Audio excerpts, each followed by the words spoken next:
Donc derrière cette magnifique œuvre d'art, il y a un concept de gestion. Est-ce qu'il y a des idées qui vous viendront en tête?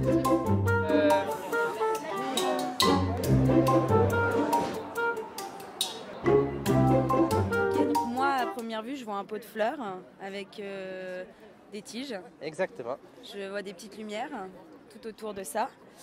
Donc je pense que ça symbolise peut-être un peu la vie, l'énergie, parce que c'est un arbre. Ça peut aussi représenter les différentes mutations qu'il peut y avoir en contrôle ou en audit, le fait que ce soit des domaines qui soient en mouvement permanent et qui interagissent les uns entre les autres, les uns avec les autres. Des flux, du cash flow, des informations qui bougent, parce que l'information, ça bouge. Ça me fait un peu penser à un jardin japonais, parce qu'il y a le sable et le râteau. Est-ce que tu aurais une idée de comment tu pourrais le rattacher à la gestion, un concept autour de l'audit, du contrôle? C'est de la terre. Ah mais oui, en fait, donc au départ il n'y a rien, ensuite tu mets la terre, ensuite c'est de l'herbe et un arbre au milieu. Il y a un côté assez transverse, tu vois, genre le râteau qui est sur plusieurs trucs, qui sort un peu du cadre aussi, donc peut-être essayer de penser en dehors, think out of the box. Sinon, je sais pas, tu vois, là t'as le côté un peu sable, un peu désert, là t'as la partie le terreau qui est fertile, et là c'est la partie un peu gazon, du coup peut-être une certaine progression.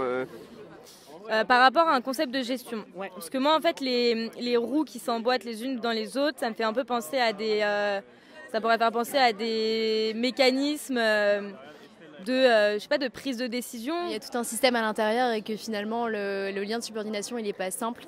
Et il y a au sein de cette boîte noire, il y a plein de détails, plein de mécanismes qui se mettent en œuvre. Après, pourquoi il y a 2 trous des 2 côtés, c'est peut-être, je sais pas, parce que ça peut être l'idée que le contrôleur de gestion, lui, il va avoir une vue d'ensemble, alors que le petit ouvrier, il va avoir une vue seulement sur son business à lui, sur ce qu'il fait, sur son activité, sur ses tâches. Quel est a priori le principe de gestion que l'on a voulu mettre en avant? C'est déjà la réflexivité. La réflexivité, se poser la question si les décisions sont justes et correspondent vraiment à l'objectif qui est recherché. Et puis après, la détente, le café, la perte de temps. Alors pour moi, vraiment, ces miroirs reflètent la dualité. On se voit et on ne se voit pas. On est et on n'est pas. Et donc du coup, en termes de gestion, c'est se différencier. Et du coup, là, avec ça, on a voulu représenter un concept de gestion. J'aurais plus dit que ça parlait pas mal de l'organisation du travail, avec différents pôles, et j'aurais dit que chaque pôle, en fait, chaque bille, en fait, sont toutes égales les unes aux autres. On a le contrôleur de gestion au milieu, et en fait ici tu as les différents acteurs, donc par exemple ici tu aurais le DAF, ici tu aurais les opérationnels, et en fait ici c'est toutes les branches, ça veut dire qu'en fait tu dois communiquer, tout tombe à l'intérieur du trou, parce que tout revient à l'endroit principal. Donc lui, je pense que lui il est vecteur de la communication dans l'organisation en fait.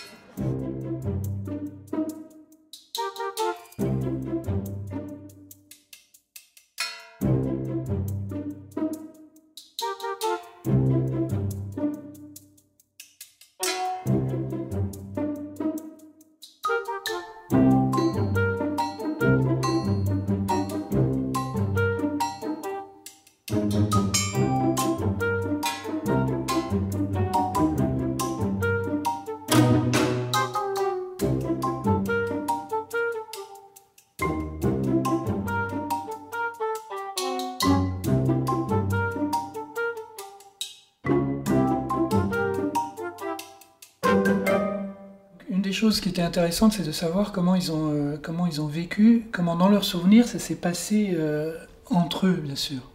Il y a une phrase que j'avais gardée parce qu'elle était très significative, c'est de dire les décisions ont été prises de manière collégiale une fois que tout le monde a eu la possibilité de s'exprimer sur le point de discussion. À chaque fois, un consensus partagé par l'ensemble des acteurs a été dégagé, ce qui a contribué à la réussite de l'œuvre in fine et à prendre du plaisir à travailler ensemble au sein d'une ambiance calme et détendue. Le deuxième point qui était très intéressant à investiguer, c'est la manière dont ils ont perçu l'évolution, la transformation nécessaire entre l'idée initiale qu'ils ont et l'évolution de cette idée au fur et à mesure. Il y a un gros facteur dans la qualité produite et dans le travail à faire qui est de prendre en compte la perception par le spectateur ou le visiteur. On a une même qui dit, mais c'est à décalquer sur mon rapport avec les clients, par exemple, dans mon boulot.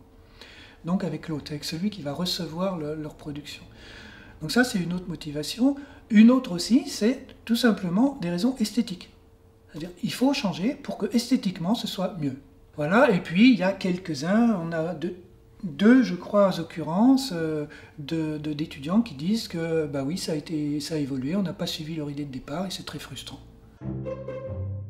Est-ce que vous avez atteint de la qualité, à la fois dans votre réflexion sur le concept, sur la thématique que vous avez traitée, et sur la qualité produite, la qualité artistique?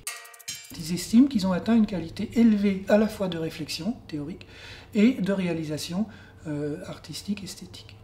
Ce qui fait la qualité, c'est la réflexion menée autour du thème, le travail apparent fait par le groupe, le travail qui apparaît dans l'œuvre, son originalité, et un autre critère de qualité de réalisation étonnant, la qualité de la production résulte de la bonne entente dans le groupe.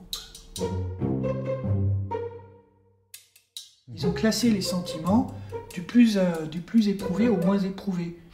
Les tendances globales, c'est qu'il apparaît 3 groupes, et que dans le groupe des sentiments les plus éprouvés, dans l'ordre, on a la solidarité, c'est ça le sentiment le plus éprouvé, l'amusement, c'était plaisant, quoi. Il y a le plaisir aussi, mais l'amusement, la progression, la satisfaction, l'enthousiasme, la fierté et le plaisir.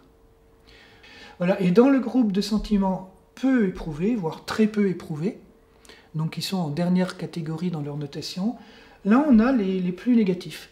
L'impuissance, le découragement, l'ennui, la censure, l'autocensure, la solitude et la peur. Je leur ai demandé de classer les qualités qu'ils avaient mobilisées. D'adaptation, d'attention, de réflexion, de patience, d'empathie, d'analyse, d'initiative, de communication, d'invention, de collaboration, d'imagination. Il n'y en a pas beaucoup qui se détachent beaucoup en étant très mobilisés, beaucoup plus que d'autres, mais il y en a quand même 3 qui sont les qualités d'imagination, de collaboration et d'adaptation. Et le dernier point, c'est de leur demander si ces capacités acquises selon eux étaient transposables dans leur profession future. En réalité, les phrases qui sortent avec le plus d'unanimité sont « je me sens plus capable de collaborer ».